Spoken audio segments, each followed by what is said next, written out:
Saludos a todos.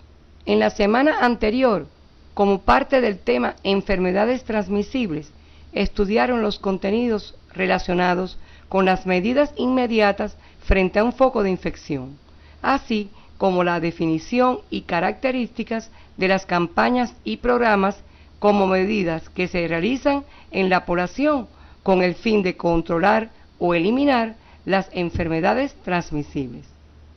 En el día de hoy estudiarán los elementos básicos de la inmunidad y las inmunizaciones, estas últimas como una de las formas más eficaces para la protección de personas y la población susceptible a la enfermedad infecciosa. Al concluir el estudio de estos contenidos, ustedes serán capaces de explicar las características diferenciales de la inmunidad y la inmunización a partir de sus tipos fundamentales, reconocer las principales vacunas para la prevención de enfermedades transmisibles según utilidad, efectividad, modo de empleo, contraindicaciones, reacciones y complicaciones, e identificar los elementos principales del programa ampliado de inmunizaciones y las estrategias nacionales para su implementación.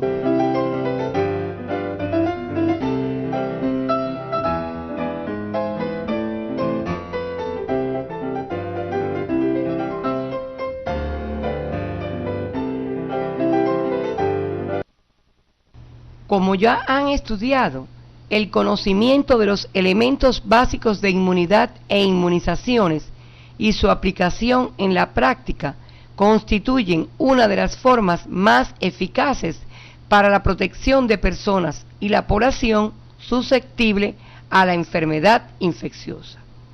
Estos conocimientos resultan de gran importancia para el desempeño del médico integral comunitario en su labor preventiva en la atención primaria de salud. Para adentrarnos en este contenido, pasaremos a definir el término inmunidad, que se expresa como la capacidad del cuerpo para luchar contra la enfermedad. Es el estado de resistencia asociado, por lo general, con la presencia de anticuerpos o células que poseen acción específica sobre el microorganismo responsable de una enfermedad o sobre sus toxinas, es decir, cuando las bacterias o los virus consiguen entrar en el sistema de una persona, el cuerpo lucha contra la infección produciendo anticuerpos que atacan al microorganismo extraño. Se denomina inmune a aquella persona que, habiendo padecido una infección o estando vacunado, mantiene luego defensa contra los gérmenes que la provocaron. Existen diversas maneras de generar inmunidad en los seres humanos, que les proporcione protección en diferentes grados ante ciertas enfermedades, por lo que se habla de varios tipos de inmunidad, las que describiremos a continuación. La inmunidad innata o genética, también llamada de especie, es la que se observa en determinadas especies biológicas ante la acción de determinados agentes de enfermedades. Está condicionada genéticamente por la especie biológica. Por ejemplo, la Salmonella typhi, que solo afecta al ser humano y no a otras especies biológicas. El virus de la fiebre porcina africana, el que solo afecta a la especie porcina. También se considera innata la inmunidad que producen las barreras que impiden el ingreso al cuerpo de materiales dañinos. Estas barreras forman la primera línea de defensa en la respuesta inmunitaria. Son ejemplos de ellas el reflejo tussígeno, las enzimas en las lágrimas y en los aceites de la piel, el mucus que atrapa bacterias y partículas pequeñas, la piel y el pH estomacal. El otro tipo de inmunidad es la adquirida o adaptativa. Esta es específica y está dada por la elaboración de los anticuerpos por el organismo humano o animal. Este tipo de inmunidad puede ser natural o artificial. La inmunidad adquirida natural es la que no está inducida por el hombre y a su vez se divide en activa y pasiva. La inmunidad activa natural es cuando la persona padece la enfermedad. Esto ocurre cuando una persona ha estado expuesta a un patógeno vivo y desarrolla una respuesta inmune primaria que lleva a una memoria inmunológica. Y la inmunidad pasiva natural es cuando a través de la placenta pasan los anticuerpos que luchan contra las enfermedades presentes en la sangre de la madre y aportan una inmunidad a corto plazo al recién nacido. La inmunidad pasiva también es proporcionada de manera natural a través de la transferencia de anticuerpos de inmunoglobulina A que se encuentran en la leche materna hasta el aparato digestivo del bebé, protegiéndole contra infecciones bacterianas. Los anticuerpos así adquiridos desaparecen durante el primer año de vida. Durante esta etapa, el recién nacido comienza a sintetizar sus propios anticuerpos. En tanto, la inmunidad adquirida o adaptativa artificial puede ser pasiva, la que se caracteriza porque el organismo recibe anticuerpos preelaborados en otro organismo, es decir, por transferencia de anticuerpos. Por ejemplo, cuando se administran gamma globulinas. Es una inmunización a corto plazo que se puede administrar de varias formas, como un plasma sanguíneo humano o animal, como inmunoglobulina humana de banco para uso intravenoso o intramuscular, y en forma de anticuerpos monoclonales. La transferencia pasiva se usa profilácticamente en casos de inmunodeficiencia, como la hipogamma-globulinemia. También se usa en el tratamiento de varios tipos de infecciones agudas y para tratar el envenenamiento. Además de durar solo un corto periodo de tiempo, este tipo de inmunidad tiene un riesgo potencial a reacciones de hipersensibilidad y a la enfermedad del suero. En la actualidad existe la transferencia pasiva de inmunidad por medio de células T activadas o sensibilizadas, pero esta requiere de donantes histocompatibles. Por último, la inmunidad artificial activa es inducida por la administración de una vacuna, es decir, una sustancia que contiene un antígeno y la persona elabora sus propios anticuerpos ante la presencia de un antígeno específico. Hasta aquí hemos visto la clasificación de la inmunidad, la que de manera general puede ser, según el tiempo de permanencia de los anticuerpos en el organismo, permanente, en la cual el individuo, una vez que padece la enfermedad, permanece inmune de por vida.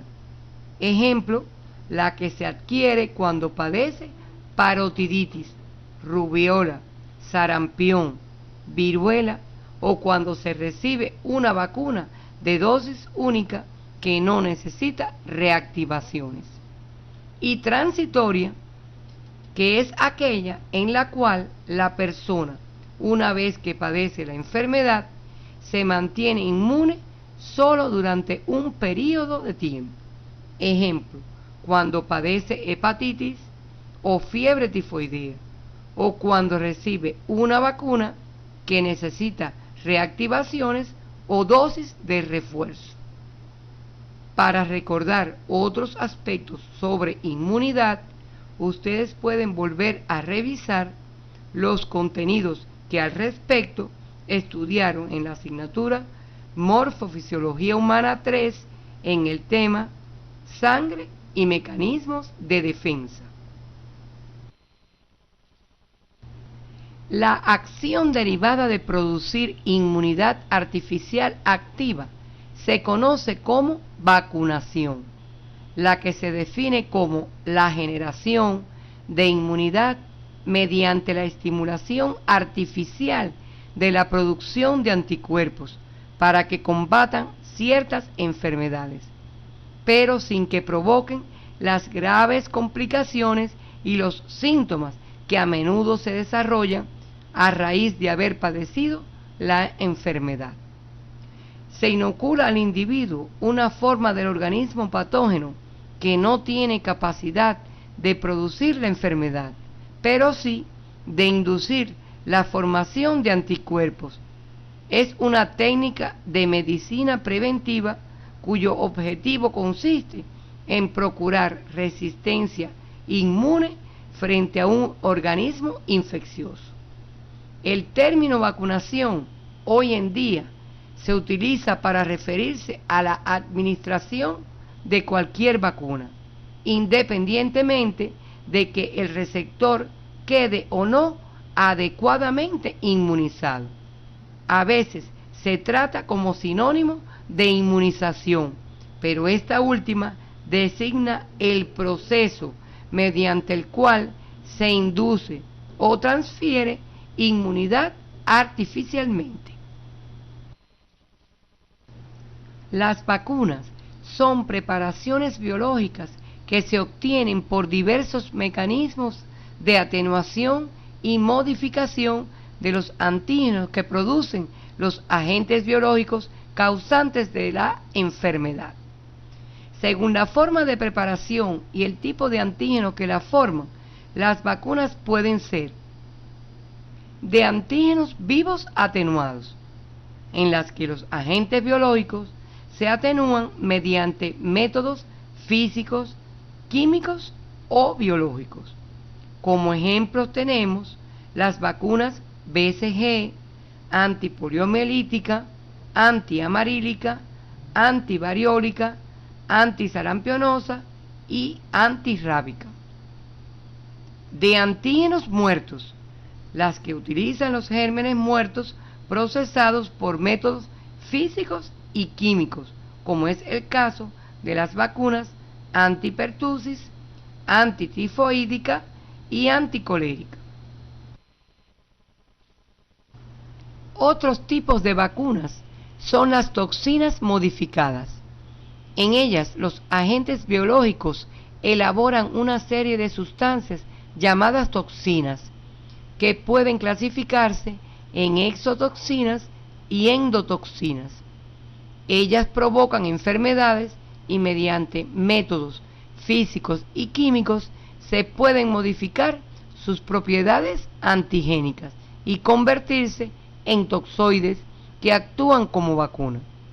Son ejemplo el toxoide tetánico y el toxoide diftérico.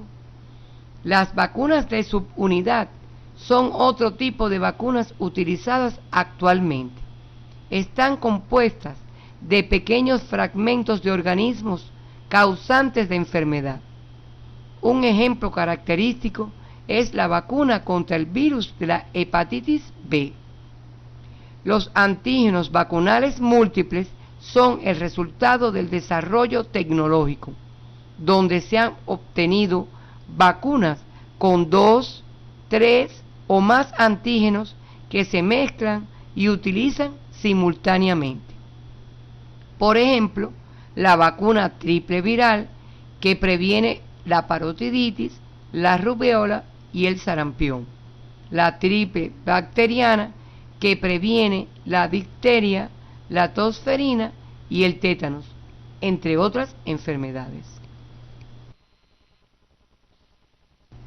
Las vacunas pueden ser administradas por varias vías, como son la vía oral, en el caso de las vacunas antipoliomielítica, anticolérica y antitifoidea; la vía intradérmica para administrar la BCG; la vía subcutánea para las vacunas antitifoidea, antirrábica, antiamarílica y antisarampionosa; y por último, la vía intramuscular por la que se administran los toxoides tetánico, diftérico y antipertussis.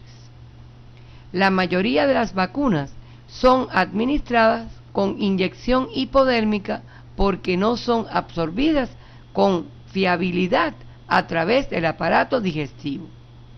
Las vacunas vivas atenuadas de la poliomielitis y el cólera son usadas oralmente para producir inmunidad en el intestino. En la indicación de una vacuna se deben tener en cuenta los siguientes aspectos: necesidades de las personas susceptibles, proteger contra una enfermedad determinada, disponibilidad de recursos, efectos colaterales o secundarios, interferencia con la aplicación de otras vacunas, influencia sobre futuros diagnósticos, su especificidad, facilidad de manejo y aplicación, así como la justificación sanitaria para su administración. Las vacunas se aplican en diferentes regiones del cuerpo, acorde con la edad de la persona. De forma general, pueden ser en menores de 15 meses o no deambulantes, en la cara anterolateral del muslo; en mayores de 15 meses, en la zona deltoidea. Las vacunas antirrábica y antihepatitis B solo deben aplicarse en la región deltoidea, y la vacuna antipoliomielítica se administra por vía oral. En resumen, la inmunidad generada por las vacunas es similar a la originada por las enfermedades. Su mecanismo se basa en la introducción en el organismo de un elemento llamado antígeno, el que desencadena una respuesta mediante la formación de otro elemento llamado anticuerpo, que es el que va a actuar como barrera contra las enfermedades. La importancia de esta medida de control sobre los susceptibles hace que actualmente se trabaje en las llamadas vacunas del futuro, que entre otras cosas tendrán que ser accesibles, poderosas, seguras, baratas, fáciles de elaborar, almacenar y administrar, así como que brinden inmunidad contra muchas enfermedades en una sola aplicación y que no necesiten refuerzos. Hacia allí se dirigen las investigaciones actuales, a buscar vacunas que garanticen nuevas formas de otorgar inmunidad. Aunque su objetivo final es el mismo, existen dos enfoques en la utilización de las vacunas: el enfoque personal y el comunitario o poblacional. Como ya han visto, la vacunación es una estrategia de prevención primaria de gran efectividad, pues actúa antes de que la categoría de agente infeccioso responsable afecte a la persona. El enfoque personal de la vacunación consiste en que cuando ésta es aplicada a una persona, puede evitarle la enfermedad, pero aisladamente carece de utilidad para la comunidad a la que pertenece. Sin embargo, cuando la vacuna es aplicada a la mayor parte de la población, inmunizándola contra el agente infeccioso, aparecen importantes beneficios sanitarios. Es entonces que estamos en presencia del enfoque poblacional en la aplicación de vacunas. Cuando en una población determinada existe un número importante de individuos inmunes, desciende la difusión natural de la enfermedad, beneficiándose indirectamente el resto de individuos no inmunes. Aunque solo una parte de la población esté inmunizada, aparece el efecto beneficioso sobre toda la comunidad. Es lo que se llama la inmunidad colectiva o de grupo. La vacunación es ante todo una medida sanitaria de actuación sobre la comunidad que busca la protección o inmunidad colectiva o de grupo, entendida como la inmunocompetencia de una población y su capacidad para resistir la infección. Este es un concepto que tiene notable importancia para la definición de objetivos y estrategias de los programas de vacunación. En función de los enfoques mencionados, se pueden considerar las siguientes estrategias generales de vacunación, que son: la vacunación sistemática, las campañas de vacunación y las actuaciones esporádicas. La vacunación sistemática consiste en la aplicación de diversas vacunas a toda la población en edades determinadas y con intervalos más o menos fijos, configurando los llamados calendarios vacunales o esquemas de vacunación que son específicos para cada país, atendiendo a las estrategias sanitarias nacionales, al comportamiento de las enfermedades inmunoprevenibles y a la disponibilidad de recursos para su sostenibilidad, entre otros factores. Este tipo de estrategia consigue niveles altos de cobertura, especialmente en los niños, como por ejemplo los calendarios o esquemas de vacunaciones infantiles y las vacunaciones recomendadas en el adulto. Les recomendamos revisar en el artículo Inmunidad e inmunizaciones, consideraciones generales, los esquemas de vacunación de Cuba y Venezuela.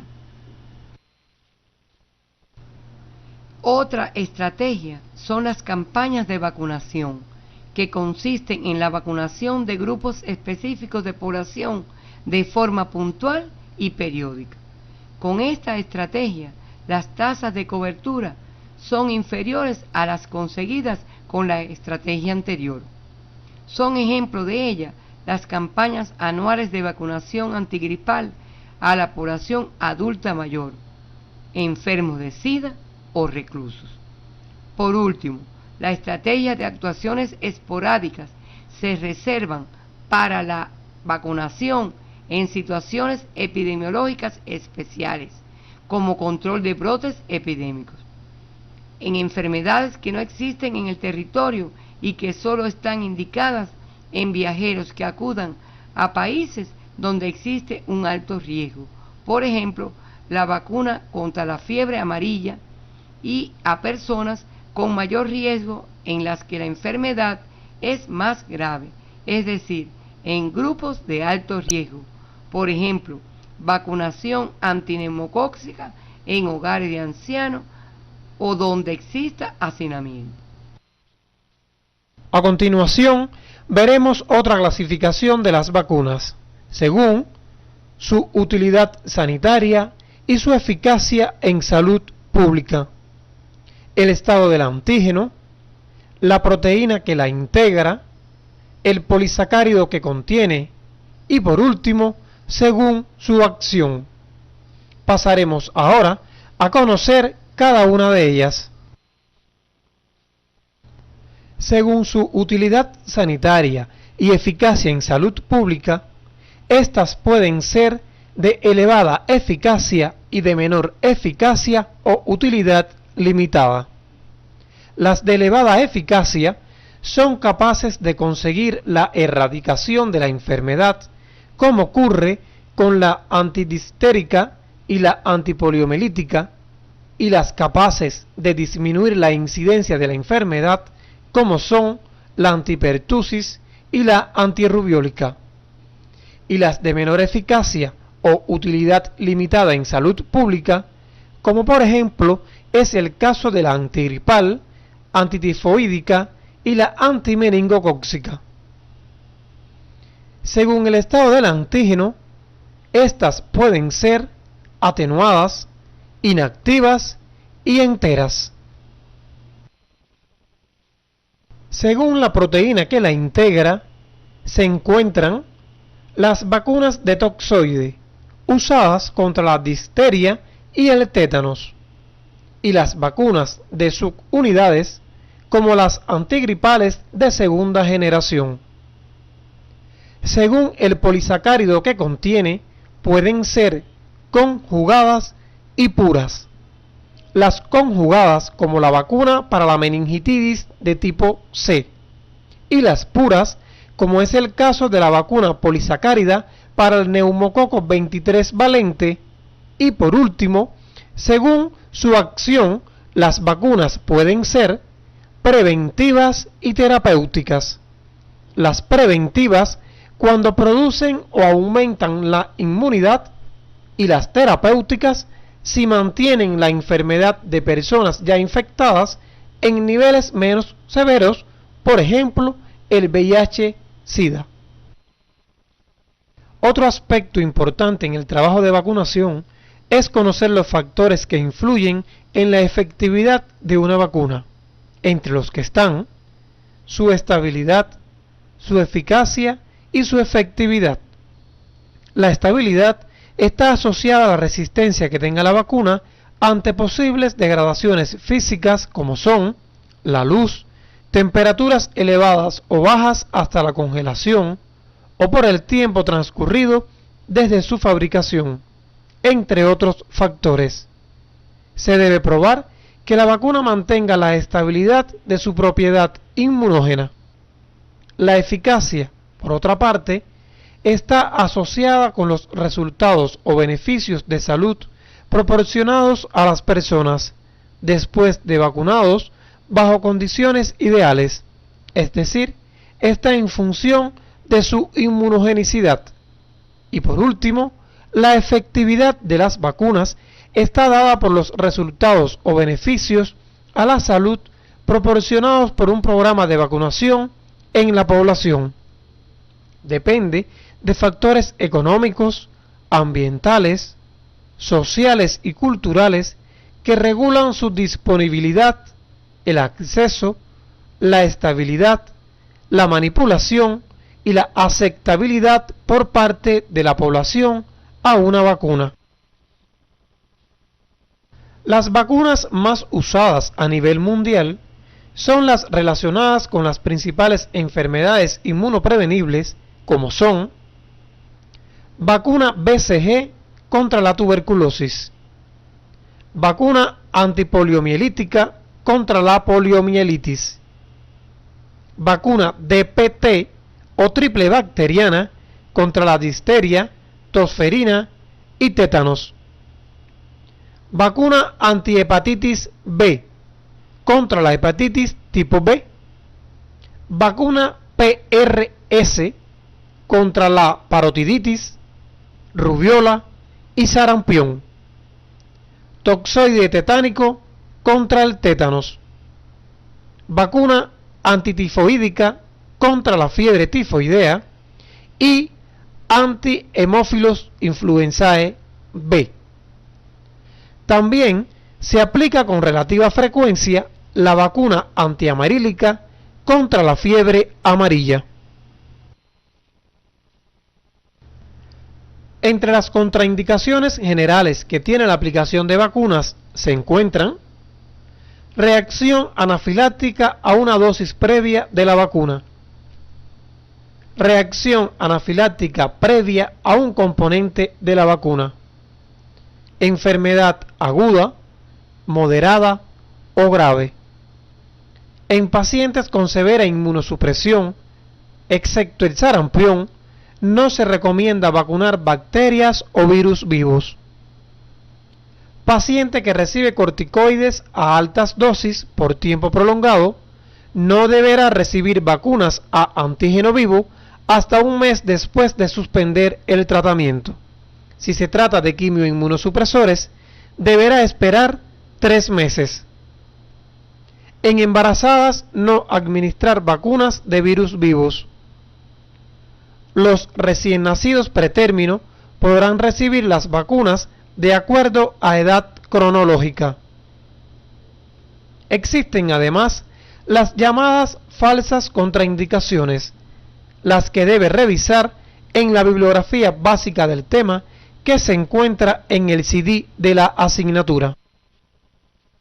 Con alguna frecuencia se reportan reacciones adversas a las vacunas, que pueden ser leves o moderadas, y son raras las que producen secuelas graves o muerte.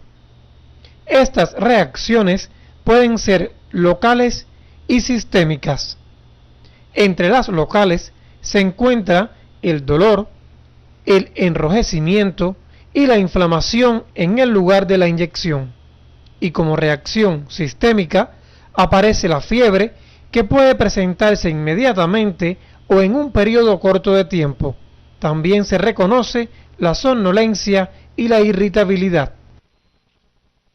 En mayo de 1974, la Organización Mundial de la Salud estableció el programa ampliado de inmunizaciones, que hoy en día es uno de los programas de salud pública que ha mostrado los mejores resultados en la protección de salud, en especial la de los niños. En la región de las Américas, este programa fue establecido durante la 25 reunión del Consejo Directivo de la Organización Panamericana de la Salud en septiembre de 1977. Los cambios en el comportamiento de las enfermedades inmunoprevenibles y las nuevas políticas de salud, especialmente aquellas dirigidas a la protección de la infancia y la adolescencia, exigen transformaciones permanentes en los procesos de gestión y vigilancia epidemiológica del programa ampliado de inmunizaciones. Este programa es una acción conjunta entre las naciones del mundo, la Organización Mundial de la Salud, la Organización Panamericana de la Salud y los gobiernos de los estados para el control, eliminación y erradicación de enfermedades prevenibles por vacunas. El mismo centra sus acciones en 6 planes principales que obedecen a la política establecida por la Cumbre Mundial de la Infancia en busca de mejorar la salud y el bienestar de la población infantil. Estos planes son: para consolidar y certificar la erradicación de la poliomielitis, de eliminación del sarampión, de control de la rubiola y la rubiola congénita, de eliminación del tétanos neonatal, de control de la hepatitis B, de control de otras enfermedades inmunoprevenibles como son tosferina, difteria, tuberculosis, parotiditis y meningitis por Haemophilus influenzae.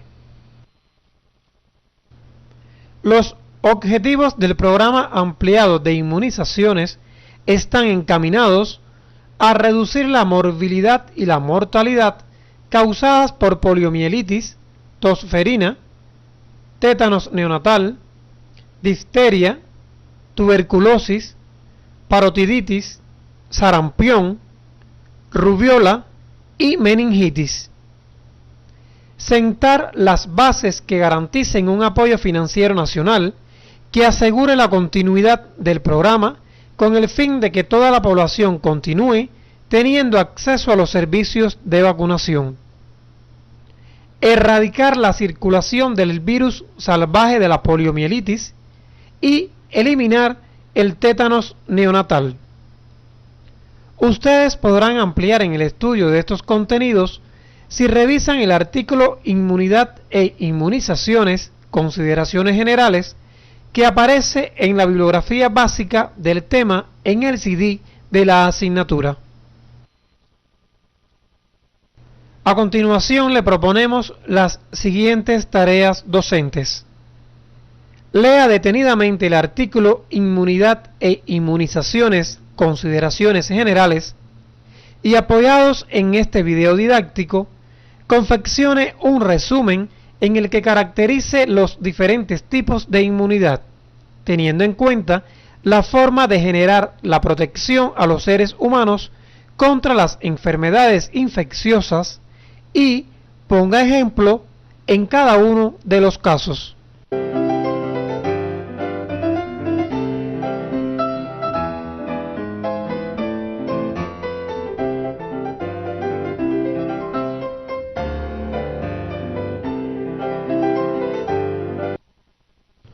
Número 2. Revise en el tarjetero de vacunación del consultorio donde usted estudia la situación de la vacunación de la población menor de 1 año. Realice por escrito una interpretación de cómo se encuentra la inmunización de dicha población.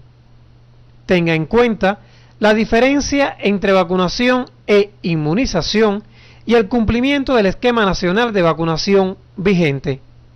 Discuta los resultados con su profesor durante la práctica docente. Para ello, estudie el capítulo 24, Protección Específica, del libro de texto Fundamentos de Salud Pública 2, que aparece en el CD de la asignatura.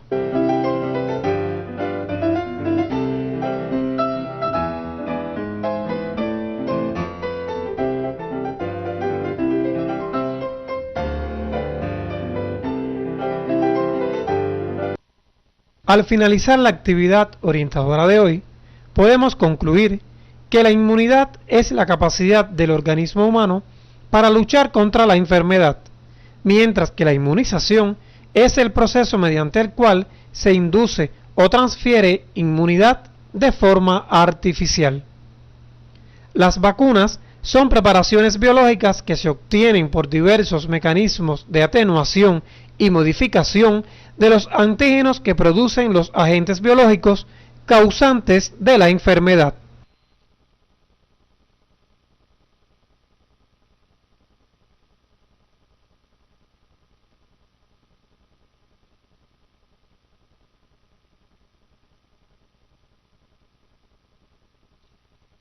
La vacunación es una medida sanitaria de actuación sobre la comunidad que busca la inmunocompetencia de una población y su capacidad para resistir la infección. Las estrategias generales de vacunación contemplan la vacunación sistemática, las campañas de vacunación y las actuaciones esporádicas. El programa ampliado de vacunación está encaminado al control, eliminación y erradicación de enfermedades prevenibles por vacunas. En la actividad orientadora de hoy, se orientaron contenidos relacionados con elementos básicos sobre inmunidad e inmunizaciones. Estas últimas como una de las formas más eficaces para la protección de personas y la población susceptible a la enfermedad infecciosa. En la próxima actividad orientadora, se tratarán los contenidos relacionados con la epidemiología de las enfermedades de transmisión respiratoria.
Saludos a todos.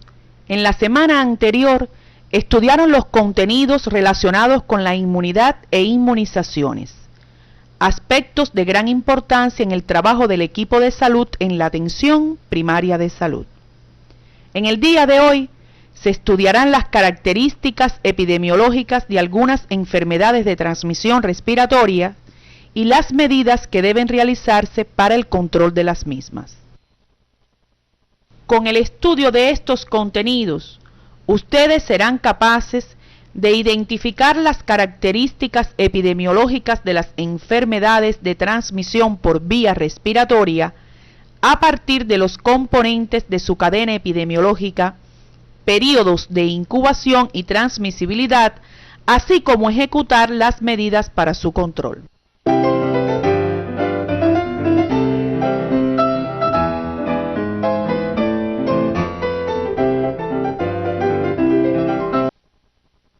Entre las enfermedades que utilizan para su transmisión la vía respiratoria están las infecciones respiratorias agudas, la tuberculosis, la meningoencefalitis, la tosferina y algunas enfermedades exantemáticas de la piel como el sarampión, la rubiola y la parotiditis. Pasaremos ahora al estudio de la epidemiología de cada una de estas enfermedades a partir del siguiente algoritmo: descripción de la enfermedad, magnitud del problema, cadena epidemiológica, periodo de incubación y de transmisibilidad, así como las medidas dirigidas a su control. Las infecciones respiratorias agudas, comúnmente conocidas con las siglas IRA, son un conjunto heteroclínico y polietiológico de procesos mórbidos. Constituyen uno de los principales motivos de consulta en el mundo, sobre todo en edades pediátricas, y a su vez son reconocidas como la causa más importante de ausentismo escolar y laboral. Bajo el término de infecciones respiratorias agudas se incluyen la rinofaringitis aguda o catarro común, la gripe, la sinusitis aguda, la faringitis y amigdalitis agudas, laringitis y traqueitis agudas, infecciones agudas de las vías respiratorias superiores, la neumonía y la bronquiolitis y bronquitis agudas. Ustedes deberán revisar durante su estudio independiente las particularidades de cada una de estas entidades expuestas en la clasificación anterior, para lo cual podrán revisar el libro de texto Fundamentos de Salud Pública 2, capítulo 17, Enfermedades transmisibles, epidemiología de entidades específicas.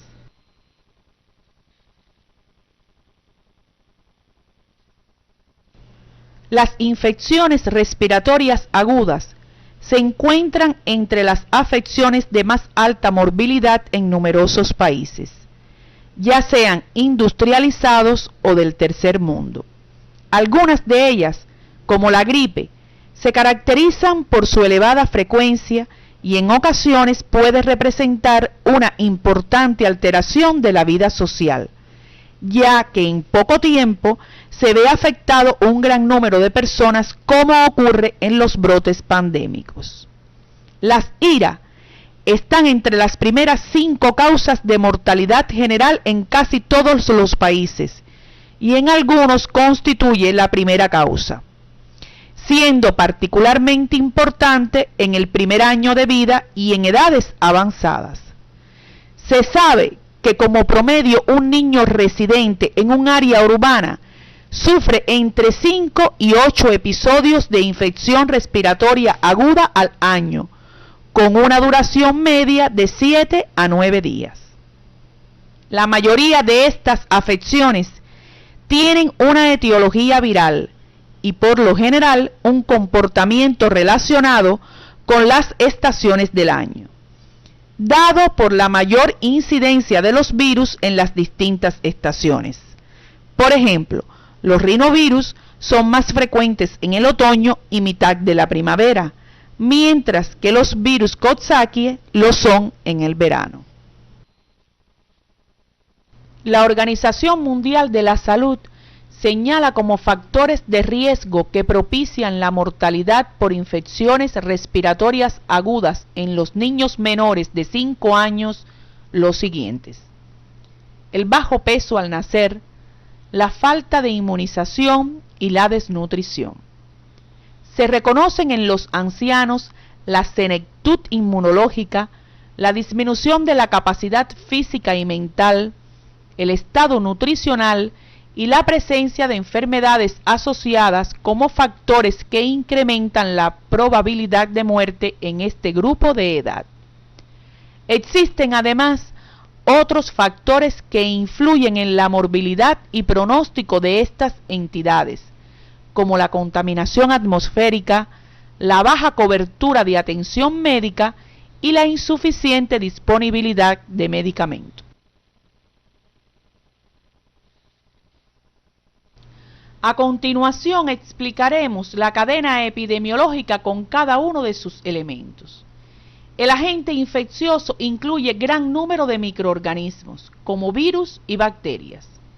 Entre los virus son frecuentes los de la influenza tipos A y B, con numerosos subtipos. Para influenza tipos 1, 2, 3 y 4, virus sincitial respiratorio, el cual es causa frecuente de bronquiolitis en el lactante, los adenovirus, los rinovirus, los enterovirus y otros. Entre las bacterias más frecuentes están neumococos, estafilococos áureos, estreptococos hemolíticos, Klebsiella pneumoniae, Haemophilus influenzae, Pseudomonas y Escherichia coli.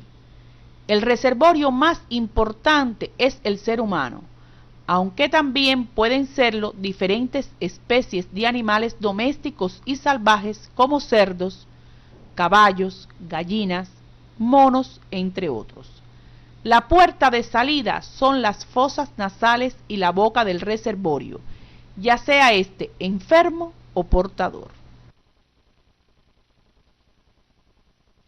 La vía de transmisión fundamental es la respiratoria, pero se ha reconocido como una vía muy importante el contacto directo con las secreciones nasofaríngeas de los reservorios a través de las manos y objetos al llevárselo el huésped susceptible a la nariz u ojos. La puerta de entrada son las fosas nasales, los ojos y la boca del huésped susceptible. Se ha observado que los adultos frotan sus ojos una vez cada 2 o 3 horas, lo que facilita el depósito de las partículas virales en la mucosa de la conjuntiva. Una vez aquí, pasan por el conducto lagrimal a las fosas nasales donde desencadenan los síntomas. En relación con el huésped susceptible, puede ser cualquier persona sana, aunque los menores de 5 años y los mayores de 60 tienen una mayor susceptibilidad. El período de incubación de las infecciones respiratorias agudas es variable, aunque por lo general es breve.